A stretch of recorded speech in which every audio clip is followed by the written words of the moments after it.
သေပြီးတဲ့လူရဲ့ဝိညာဉ်က9ရက်ပြည့်တဲ့အထိအိမ်မှာရှိလားမရှိဘူးလားသေပြီး9ရက်ပြည့်တဲ့အထိအဲ့ဒီရဲ့ဝိညာဉ်ကအိမ်မှာရှိနေတယ်ဆိုတဲ့ယူဆကိုလက်ခံထားတယ်ဆိုရင်တော့သင်ကဗုဒ္ဓဘာသာစစ်မဖြစ်သေးပါဘူးတင်းချိုင်းကနေတစ်ကိုင်းလေးနဲ့ခောက်ပြီးလိပ်ပြပြန်ခေါ်လာတာမျိုး9ရက်ပြည့်ရင်အိမ်လေကားမှာပြာတို့ဆန်းတို့ခံပြီးခြေရကြံမကြံကြည့်တာမျိုးအပြင်မှာသေးတဲ့မသားကိုရက်ွက်ထဲရွာထဲခေါ်လာရင်ရွာနာတယ်လို့ယူဆမှားပြီးတော့မှအဝင်မခံတာမျိုးဒါမျိုးတွေကမိစ္ဆာဒိဋ္ဌိအယူဆိုးတွေဖြစ်တဲ့အတွက်၅ပါးသီလပြတ်တာထက်ပိုပြီးတော့မှအပြစ်ကြီးတယ်လို့ဆိုထားပါတယ်လူသေးတွေကိုရွာထဲအဝင်မခံဘူးဆိုရင်နေ့စဉ်ကြက်မသားဝက်မသားတွေကိုကြတော့ပါဇက်ထဲတောင်သွင်းနေကြသေးတာပဲလူမသားကိုမှပိုကြောက်ကြတယ်ဆိုရင်ဖြင့်ဒါကတော့သိချပါတယ်လောဘဒေါသမောဟတွေကြီးတဲ့လူတွေကတလိษံတွေထက်ပိုကြောက်စရာကောင်းလို့ပါပဲဒီဖြစ်ရက်ကိုပြောရမယ်ဆိုရင်ဗုဒ္ဓမြတ်စွာဘုရားရှင်လက်ထက်က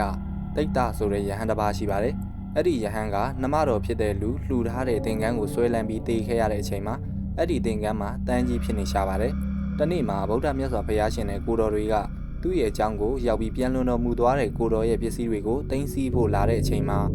အဲ့ဒီတန်းပိတ်တာကြီးကသင်္ကန်းပေါ်မှာပတ်ပြေးနေပြီးငါသင်္ကန်းကြီးကိုမထိနဲ့ငါသင်္ကန်းကြီးကိုမယူနဲ့ဆိုပြီးတော့မှအော်ဟစ်ပြီးပတ်ချလဲပြေးလွှားနေပါတယ်။အဲ့ဒီဖြစ်စဉ်ကိုဗုဒ္ဓမြတ်စွာဘုရားရှင်ကမြင်တော်မူပြီးယဟန်တို့ထိုသင်္ကန်းကိုလုံးဝမထိနဲ့9ရက်ပြည့်မှဂိုင်ကြပါလို့မိန့်ကြားလိုက်ပါတယ်။တန်းတွေရဲ့အသက်ဟာ9ရက်ပဲခံတာကြောင့်ရဲ့9ရက်မပြည့်ခင်အဲ့ဒီသင်္ကန်းကိုတခြားကိုတော်တွေကသွားပြီးထိမိတယ်ဆိုရင်တန်းပိတ်တာကြီးကတန်ဃာကိုပြစ်မှားမိတဲ့အပြစ်ကြောင့်နဲ့အဝီစည်းကြမဲ့အရေးနဲ့သင်္ကန်းဝတ်မိတဲ့ကိုတော်ကြောင့်တန်းပိတ်တာကြီးတိမ်မဲ့အရေးဓာတွေကိုကြုံမြင်ခဲ့လို့ဗုဒ္ဓမြတ်စွာဘုရားရှင်ကထိုသင်္ကန်းကို9ရက်ပြည့်ပြီးမှဂိုင်ကြပါလို့မှာကြားခဲ့တာပဲဖြစ်ပါတယ်။အဲ့ဒီကိစ္စနဲ့ပတ်သက်ပြီးလူတွေကလည်းသိဆုံးပြီးရင်9ရက်ပြည့်မှအိမ်ဘောကထွက်တယ်လို့သိပြီးရင်ကြားခံဘဝဝိညာဉ်ကောင်းလိပ်ပြာကောင်းဘဝနဲ့ရှိနေကြသေးတယ်စသည်ဖြင့်အယူအဆမှားတတ်ကြပါတယ်ဒီအယူအဆတွေကမြန်မာလူမျိုးတွေရဲ့ကြားထဲမှာပြန့်နှံ့နေခဲ့တာကြာမြင့်ပြီပဲဖြစ်ပါတယ်ကြားခံဘဝဝိညာဉ်ကောင်းလိပ်ပြာကောင်းဘဝရှိနေသေးတယ်လို့ယူဆရင်အတ္တဒိဋ္ဌိပဲဖြစ်ပါတယ်အိမ်အနီးအနားမှာရှိနေတယ်တွေ့ရတယ်စသည်ဖြင့်ဒီလိုတွေ့မြင်မိတယ်ဆိုရင်တော့